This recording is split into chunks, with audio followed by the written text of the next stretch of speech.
What's up, family? Thank y'all so much for tuning in. Listen, I am excited today about this message. I swear, I've been, as they say, you waited your whole life to be an overnight success. I waited about 10 years to talk about this, which is relationships. So I appreciate you tuning in. The first thing I want to do is shout out my ex-husband, Jarrell, who is a great friend of mine. We've been divorced for about 10 years now, and I have evolved and become a better person because of our friendship. And I just want to let you know how much I appreciate you. Now, we're going to talk about relationships and what the Bible says about relationships, but we're also going to look at things outside of that. Now, remember, information alone is nothing unless you apply it. Wisdom is the application of information and knowledge. So I think even as Christians, it's really important for us to not tune ourselves out of something if it's not from the Bible necessarily. See what you can learn and how you can apply it to your belief system and how it can actually help you grow. There are so many things that I've learned outside of that book right there that has helped me evolve into the person, the Christian that I need to be. Okay, so just keep that in mind. The first thing that I want to mention here is biblical. And I have my notes, so again, you're going to need pen and paper for these. There is no relationship, okay, outside of God. There is absolutely no relationship greater than the relationship that you have with yourself. None. So I'm speaking to you if you're single, married, divorced, widowed, whatever that is. Okay? You are an individual. You came into this world as an individual. You're going to go out as an individual. It is your responsibility to maintain a relationship, a healthy one, with yourself. Okay? That's what's most important. When we look in Genesis and we see Adam, he's naming the animals. He's becoming familiar with the environment. God has given him dominion over these things. He's learning about himself. He's learning about God. And it's not until then that he masters all those things that God says, you know what? Something's missing. It's about that time. It's not good that man should be alone. I'm going to send a helper that's suitable for him. Suitable. A match to who he is and who he was in that moment in time. Okay? So without relationships, it's safe to say that without relationships, we would not exist at all. You understand that? We need relationships. That's why me and you are here. Somebody, okay? Somebody had a little relationship. Now, next point. The relationship that you have with yourself. I said it's important. Not only is it important, it's the foundation. It's going to determine how all of your other relationships work out. Right? It's going to set the tone for other relationships. How you treat yourself, how you treat your kids. How you treat yourself, how you treat your neighbors. How you treat yourself, how you treat your coworkers, your sisters, your brothers, your friends. It's the foundation. Now, many of us, especially if you're single, okay, I'm pretty sure you've gone into prayer. You're asking God to send this person to you in your life, right? To send you your purpose mate. I get that. But listen to this. We don't receive what we want. We don't even receive what we're asking God for. We receive what we are. That's what we receive. And that's one that we got to sit in for a second, because some people will say, well, she a liar. This person's stingy. This person's unreliable. That's not me. That's not what I am. So why am I attracting that? Why do I continue to attract the same type of person? And I'm telling you right now, take a breath. As Iyanla Vanzant would say, you better call a thing a thing. There is something in you that is drawing that. And this is where we got to do that deep work, that shadow work. So I'll share something and be transparent real quick. A few years ago, maybe 5 or 6 years ago, I noticed that I was attracting married men. Like married men just kept hitting on me out of the blue. Most of them didn't even have rings on. Just, it was crazy stuff. And I kept saying, no, listen, loyalty is my thing. So I don't know why I would attract a married man who want me to be some kind of side chick. And one time I just asked this guy straight up, I just said, what would make you think that I would want to be in a relationship with somebody that's married? Just tell me, just be honest. What am I giving off? What's the aura? And he said, and I'm so glad he said this. He was like, well, you're busy. You're busy. You're a working woman. You don't have a lot of time. You have a certain type of man that you want, which a lot of times this is typically the married man, the husband, right? And I sat and I thought about it, and I was like, I have been saying that a lot. God, I don't have time, right? Send me the person who is convenient. And I said, whoa, okay. I had to listen. You ask God to reveal it to you, and he will. So I'm just saying, I attracted that because that's what I was feeling. Not no more. Next thing. You want to be valuable to somebody in a relationship, right? We all do. The Bible says that, God says that apart from him, we can do nothing. We are nothing. You are of no value to a person when you are separated from God. Absolutely nothing. And this is not just a romantic relationship. You're not of value to anybody when you're apart from God.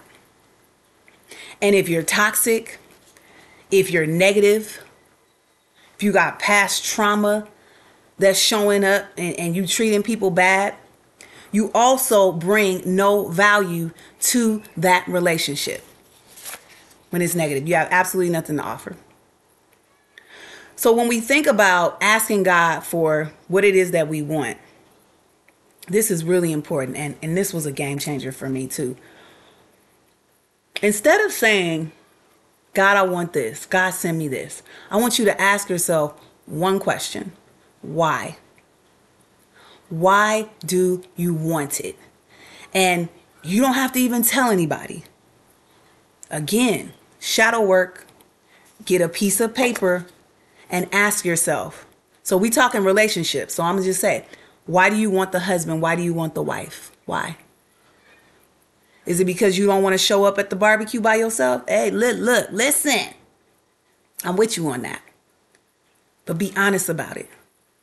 Is it because you need help? You need help financially? You need help taking care of your kids? You're maybe a single man. You like cook, clean the house, help take care of the kids? Do you want somebody that makes you look good, that validates you when you go out places, so they have to be physically looking a certain way to make you feel good about you because maybe you have some insecurities? That person validates you. Maybe you're in a family where they feel that couples are more worthy than singles. So you have something that you want to prove, that there's nothing wrong with you, that you are worthy. So you have to ask yourself, why do you want it? Why? And another thing I want you to do is accept it. So right now, wherever you are right now, whatever your relationship status is right now, accept it, especially if you're single. And say this to yourself. If this is how it's going to be forever, and remember, I believe it was Michael Bernard who said this, Dr. Michael Bernard. He said, if this is how it's going to be forever, instead of saying, why me? When's it going to happen? What did I do wrong? Blah, blah, blah. Ask this question. What do I need to survive it? So maybe you are feeling lonely because you don't have that romantic partner. Maybe you need a pet. Maybe you need to get to know your neighbors. Maybe you need to join a book club. Maybe you need to reach out to friends and spend more quality time and actually get to know them. Maybe you need to do something with the church, volunteer. You can be in a room full of 500 people and still feel lonely. Because loneliness has nothing to do with how many people are around you. Loneliness has everything to do with how you feel in your heart. That's what loneliness is. Okay? So ask yourself, what do I need to be okay with this? What do I need to survive the situation that God has me in right now? Okay? I also get a lot of calls from people who are in relationships and they want out. First they wanted in. Oh God, please send me the. And now they want out. Oh Lord, if I could just go back. Turn back the hands of time. Now, I'm gonna say this, and this is it, relationship advice, but this is life advice right here. Never make a decision when you are out of alignment with God. And when I say out of alignment with God, because we've heard people say alignment, I'm going to say with God because that's how I believe it to be. Means when you are in alignment with God, you feel good. You feel assured. You feel comforted. You feel guided.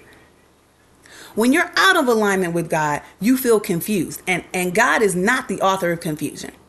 He didn't write that book. Okay? So if you are feeling good, you're in alignment. You're feeling bad, you're not. When you're out, don't make any decisions. Do what Will Smith told Jada Pinkett one day. He was like, why don't you go and find happy?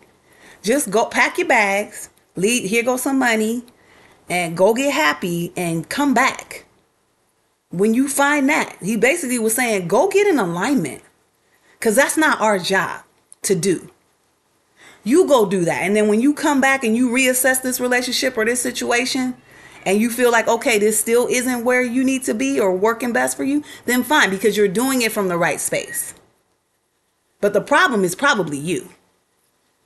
So I want to make that very, very clear. Do not make decisions when you are out of alignment with God about anything. Cars, hair, anything. Okay, don't do it.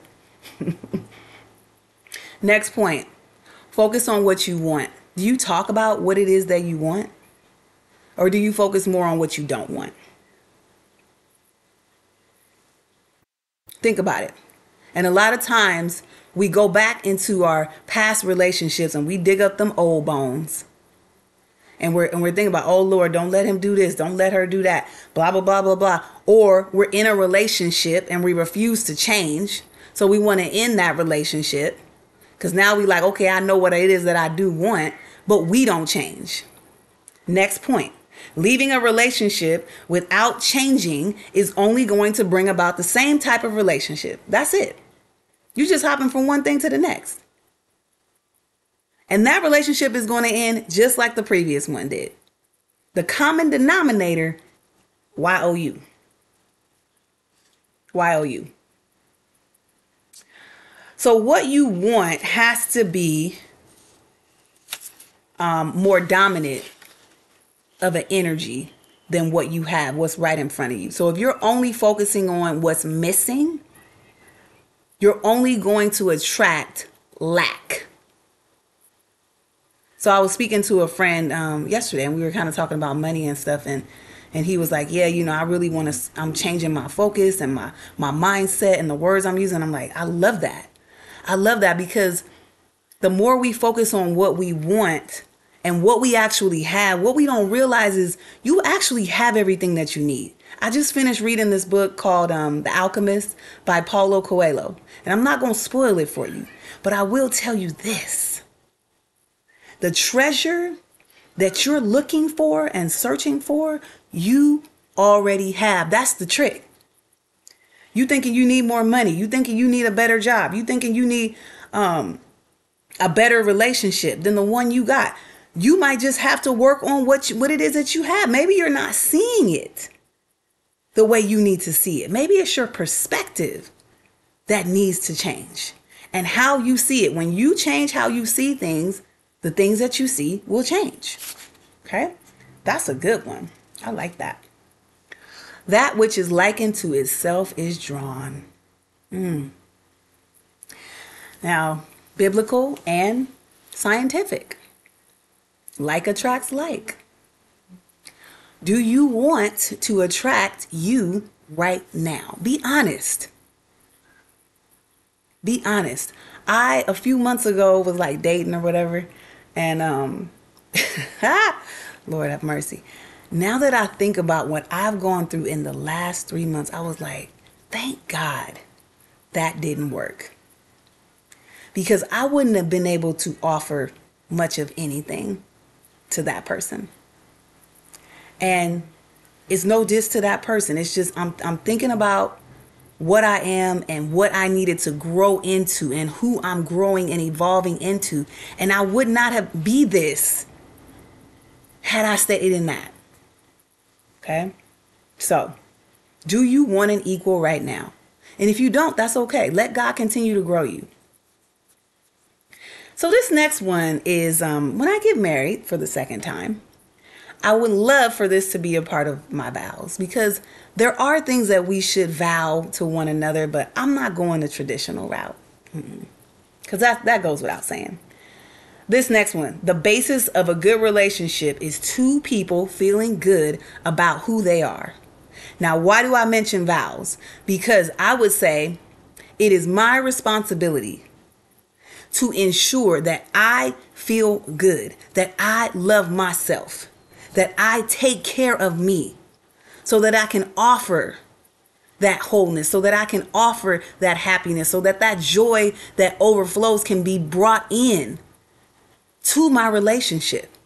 If two people are committed to keeping themselves happy and joyful and satisfied, it takes the work off of them. It takes the work off the other person, because it's not their responsibility to make you feel good. It's not their job. It's your job. It's always going to be your job. Single, divorced, widowed, whatever it is. Okay? It's not their responsibility. So if two people are coming with their cups full, whew, you talking about good? You talking about magic? There it is. Because guess what? And leads to the next point. This is so good. There is not another person on this planet that can compensate for what's lacking or for what's missing inside of you. They can't. They can't. Because if you get into a relationship and you're lacking something, and we're all going to be lacking something, but if you're looking for that person to fill that void, as Pastor Teray said, you are in a codependent relationship, which means I need you to feel a certain way. I need you to see myself a certain way. I need you to live my life in a certain way. That is a codependent relationship, because there's lack, there's something missing, there's a void. And what happens is we get into these relationships when we're lacking. Codependency. But then we grow and then we evolve. One person does. And now, as Pastor Teray says, that relationship is void. That relationship has no purpose now. Right? Because that codependency no longer exists. So you want to make sure that whatever it is that you're lacking, work on that. That's your job. That's not the other person's responsibility. Okay? Look to your relationships as a way of enhancing alignment, as a way of enhancing your life, as a way of enhancing your happiness and your joy, not as a means of accomplishing it. So the relationship comes in addition to what you already have provided as the foundation. It's the cherry on the top. It's not the ice cream. It's not the sprinkles. It's not the caramel. It's not the bowl. It's none of that. This Sunday is complete. And it's like, you want a little bit on? Oh, I'll take that. That'll make it just that much better. But it'd be good without it too. So look to your relationships for you to get better, for you to get stronger, for you to get closer to God, for you to offer yourself to someone else. Not as that's their responsibility to get you there, because it's not. I hope that was good. I'm not done. Almost done. This one's longer, but it's worth it. So if you have not seen Pastor Teray's message on soulmates, so this is what he titled it. I know some people be like, oh, soulmates, I don't have blah, blah, blah, blah. Whatever. Keys to identifying your soulmate. Phenomenal. I'm not even going to pick it apart. I'm just going to give you the 5 keys. And I would like you to go and look that up. I'll put it in the description, actually make it easy for you, and watch it. Change the course of my life and how I view relationships. I actually watched it again today for like the 50th time. So let me hit you with these and then we'll wrap up. He says the first thing before you entertain a relationship, there's 5 things that you must have. The first one is chemistry. It's chemistry. Now, chemistry can be a physical thing where you see somebody and you're like, oh, it's a nice looking person. I'm attracted to this person. It could be what they look like. It could be something that they say. It could be their interests. So maybe you all are both from New York. Maybe y'all are both from DC. Maybe y'all are both from LA. And you start talking about Harriet's Cheesecake and Simply Wholesome and, you know, Phillips Barbecue. I don't know. Whatever you talk about. Lakers. And there's a connection. Something's drawing you to this person. But what Pastor Teray says that is important is you can have chemistry with anybody. Chemistry does not mean that this is the person that God has sent for you to be in a relationship with. That's not what it means. Okay? Chemistry, it informs you that there may be something beyond that. But it's not the whole thing within itself. It draws you to them. The second thing that we must have is a connection. So this is beyond chemistry. You see the person, you're attracted to them, or you talk to them or whatever, y'all got stuff in common. Now there's a connection. You realize that there's something mutual about what it is that you both are searching for. You also have a desire beyond the chemistry. That's important. So there's something that you're attracted to beyond the physical that you want to experience more. That's the connection. The third thing that you must have is wholeness. And a friend of mine told me one day that just because you're healed doesn't mean you're whole. And it doesn't mean that you got to be whole in every area of your life. Like, let's scratch that off the list, okay? Because if that's the case, we all gonna be dying single. Nobody's gonna be completely whole and completely complete. Jesus Christ is the only person who died without unfinished business. Like, his business was done. He was complete. He was whole. And while we on that subject, let me just throw this in real quick. Y'all know Jesus was single, right? Do we recognize that? 33 years old. He didn't have a girlfriend, wasn't married, didn't have children.